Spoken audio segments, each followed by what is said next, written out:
Yo, salut les Nakama, j'espère que vous allez bien, bonne année à vous, j'espère que vous avez passé de très bonnes fêtes avec votre famille, et j'espère aussi que cette année sera remplie de bonheur et de réussite pour vous.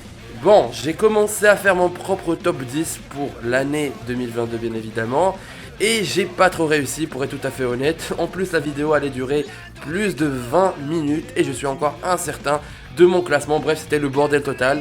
Et du coup j'ai décidé de laisser tomber le projet.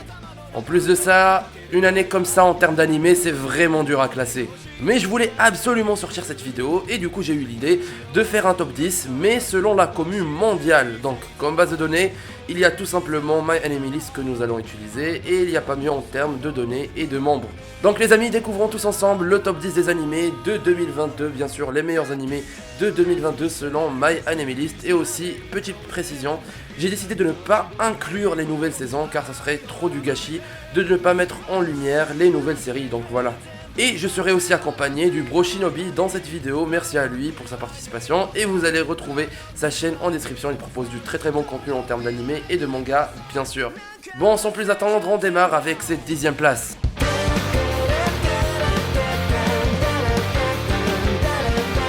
En 10e place, nous avons Paripuri Kumei. Bon, je sais pas si ça se dit comme ça. Bon, alors en toute honnêteté, ça commence très bien déjà. J'ai regardé aucun épisode à part l'opening qui, on va pas se le cacher, l'a rendu extrêmement populaire. Mais bon, après, j'ai lu quelques trucs sur l'animé et ce que j'ai vu, c'est que c'est un mix entre culture chinoise et japonaise où un gars nommé Zhu Kangming, il me semble, qui était un célèbre tacticien ou stratège de guerre de la Chine ancienne et qui s'est réincarné dans le Tokyo moderne. Du coup, il va faire la rencontre de Eiko Tsukimi qui est une chanteuse en herbe et devient son manager. Et bien sûr le but c'est qu'il va utiliser ses talents de tacticien pour l'aider à réussir dans l'impitoyable industrie musicale. Je vous avoue l'histoire a l'air vraiment sympa, donc voilà, si jamais vous êtes tenté par cet animé n'hésitez pas et je devrais aussi le regarder d'ailleurs.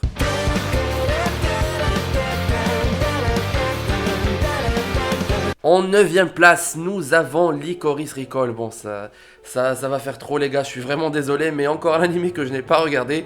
Mais celui-là est vraiment dans ma liste de priorités car on me force à le regarder sans cesse depuis longtemps et je vais bientôt m'y mettre, promis. Du coup, je ne sais pas quoi vous dire de plus à part ce que j'ai vu dans certains clips d'animé où des lycéennes assassinent des gens avec des armes à feu, donc voilà, je ne veux pas me spoil. Et bref, dites-moi dans les commentaires si c'est bien ou pas, ou encore mieux, n'hésitez pas à venir sur le serveur Discord pour discuter si vous voulez. Je vous mets le lien en description, ouais, petite promo.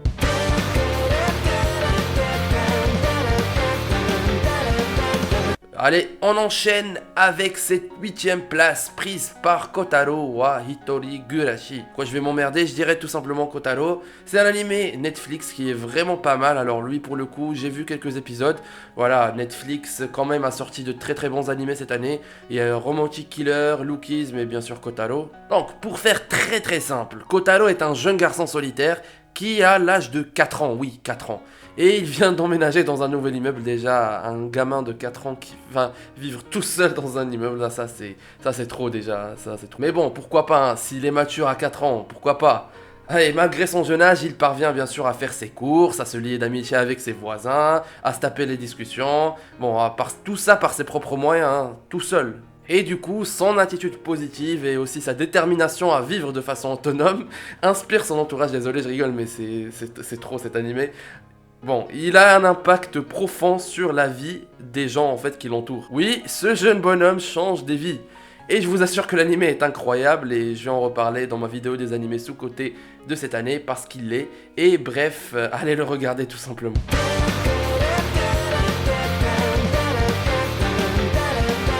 Blue Lock, je pense que vous avez tous entendu parler de cet animé de foot incroyable, original, innovant et il est sorti vraiment au bon moment. Il était ancré dans l'actualité. Je pense que vous avez vu tout le bruit qu'a fait cet animé lorsque le Japon a vaincu l'Allemagne. Parce que c'est ça Blue Lock. C'est un projet pour dénicher et former le striker ultime du Japon pour les mener à gagner la Coupe du Monde. Et dans le premier épisode, lorsque Jinpachi Ego, qui a la voix de Levi Ackerman, fait son discours, dans cette vision fictive, on voit le Japon en finale. Même BFM TV a parlé de Blue Lock. C'était incroyable. Ça a vraiment donné une saveur particulière à l'anime. Mention spéciale au personnage de Nagi, qui est vraiment très intéressant et qui est l'un de mes personnages préférés, si ce n'est mon préféré, avec Jinpachi Ego.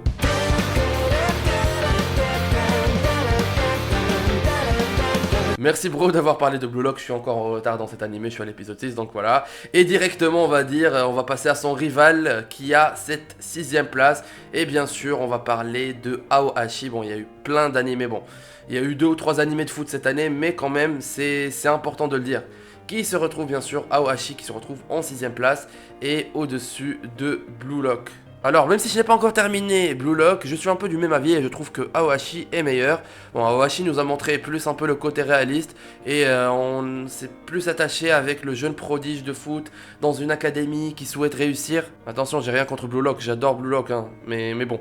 J'ai vraiment adoré suivre l'histoire de Hachito qui part de sa petite ville pour intégrer une académie de haut niveau et je suppose atteindre un jour le championnat professionnel. Même si des fois c'est chiant dans l'anime, on a tendance à nous expliquer un peu les bases du jeu. À la limite on te dit ouais il faut taper dans un ballon, il faut mettre le ballon dans cette cage, comme ça c'est un but, ça se valide.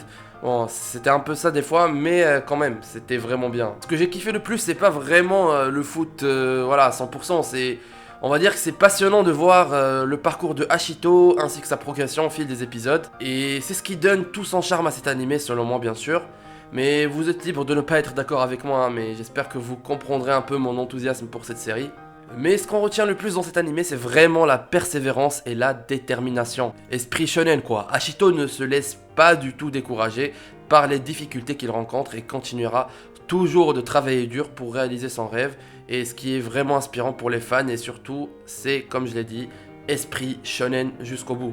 Donc pour finir, je dirais que Aohashi est un animé incroyable qui offre une histoire inspirante sur la poursuite de ses rêves et l'importance de l'amitié dans tout ce parcours et aussi un peu de romance quand même.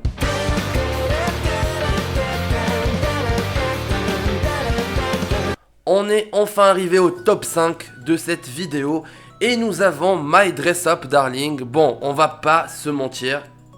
L'animé a connu un succès et surtout une popularité monstre, bien sûr en partie grâce au personnage de Marin Kitagawa. Bon, l'animé a rapidement conquis les cœurs des fans grâce à son histoire, bien sûr particulière, et aussi le fait d'aborder d'autres domaines assez méconnus, je dirais, bon, on va dire plutôt le thème tel que la création de poupées ou encore le cosplay ou d'autres choses. Bon, pour l'histoire, je vais faire simple, Gojo aime fabriquer des poupées, bon Gojo c'est un lycéen, et voilà, il aime fabriquer des poupées Hina, mais il a peur d'être moqué par ses camarades de classe, et de l'autre côté, nous avons Marin Kitagawa, qui est une fille extrêmement populaire, qui a une passion pour le cosplay, et demande à Gojo de l'aider à créer une nouvelle tenue de cosplay. Un déguisement quoi. Et puis ils vont vivre de nombreuses aventures et voilà, ils vont développer de nouveaux sentiments romantiques et voilà, on va les suivre en tout cas. Et je vous avoue que c'était vraiment bien de suivre ces deux personnages, même si My Dress Up Darling est souvent critiqué pour son fan service, les personnages bénéficient quand même d'un développement important dans leur caractère et aussi dans leur personnalité. Voilà, pour être tout à fait honnête, je n'ai pas grand chose à redire, c'est un animé que j'ai bien aimé suivre chaque semaine et j'attends avec impatience une deuxième saison, voilà.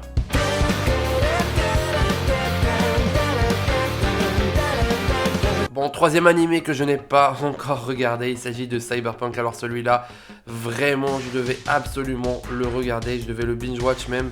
Mais malheureusement, c'est tombé, on va dire, dans une période d'examen assez compliquée.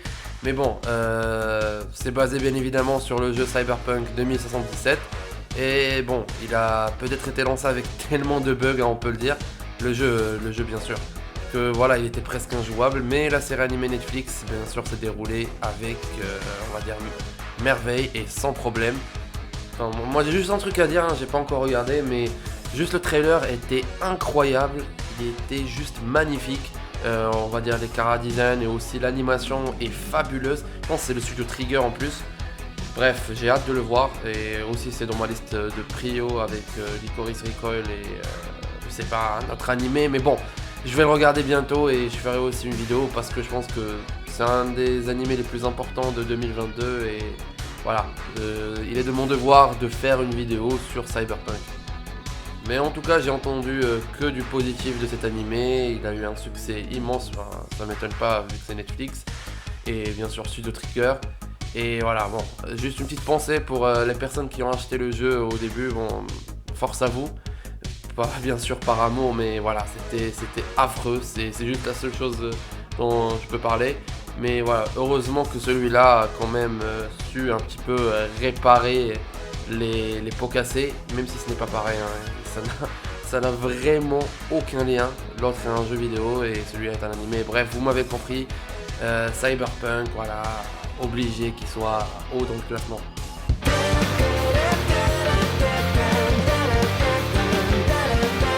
En troisième position, l'excellent Spy Family, alias Kaguya-sama 2.0. Un animé qui mêle tranche de vie, action, suspense et surtout humour. Et surtout bonne humeur, joie de vivre. C'est vraiment la petite dose hebdomadaire de joie, de bonheur. Surtout grâce à Anya qui porte vraiment la série limite à elle seule. Elle est tellement chou, tellement mignonne. Et cette famille atypique qu'on suit des forgeurs, qui donc est censée être une fausse famille, mais qui en réalité est plus soudée que n'importe laquelle des vraies familles. Et cette dualité, ce contraste rend la série encore plus captivante à suivre. Et au milieu de toute cette légèreté, on a des moments sérieux dans la série qui sont tout bonnement excellents. Une pépite de l'année 2022.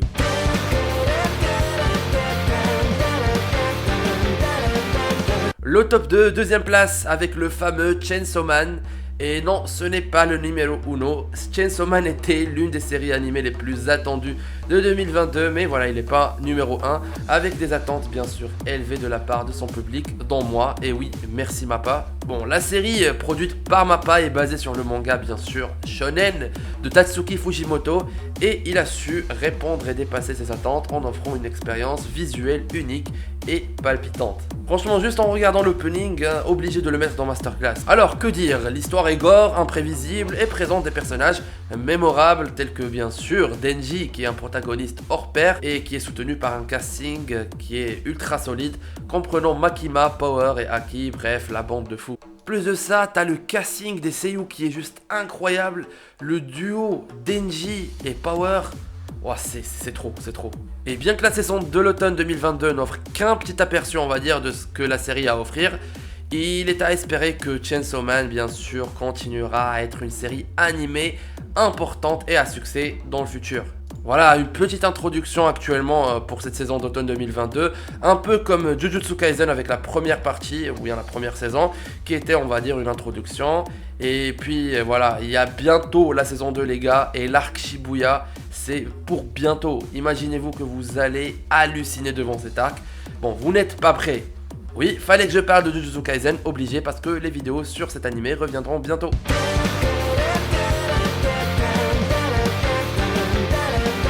Alors, le numéro 1, le meilleur animé de 2022 selon de nombreux fans, c'est le fameux Bocchi the Rock. Bon, je vais dire les termes, je suis qu'à l'épisode 5 et bordel que c'est merveilleux. En plus, je l'ai commencé suite à la vidéo de Yorin et surtout grâce à Piscou, notre cher admin sur le Discord, et bordel que c'est bien.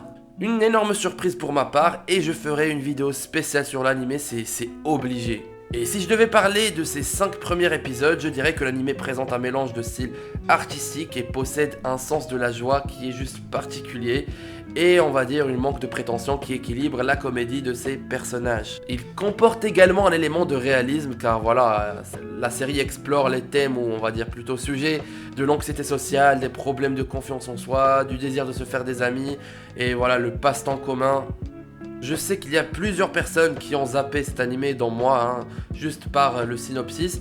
C'est peut-être, voilà, on va dire un animé à ne pas voir pour certains, mais je peux vous assurer que la plupart changeront d'avis en le regardant. Voilà ce que je pense de Bocchi the Rock, et je pense avoir dit les termes. En tout cas, c'est le meilleur animé de 2022 selon plusieurs personnes, et bien sûr sans les nouvelles saisons, sinon ça aurait été Bleach. Bon, c'est sur ma enemy list de toute façon. Mais voilà, du coup, merci d'avoir regardé la vidéo et n'hésitez pas à me donner votre classement dans les commentaires. Voilà, juste votre top 3. Je vais pas vous demander votre top 10 ou votre avis sur un animé ou même sur la vidéo. Bref, tout ce que vous voulez. N'oubliez pas aussi de rejoindre le serveur Discord. Je vous mets le lien en description. Merci à Shinobi d'avoir participé à la vidéo. Le lien de sa chaîne sera également en description. Et sur ce, je vous dis à bientôt pour de nouvelles vidéos. Ciao et portez-vous bien.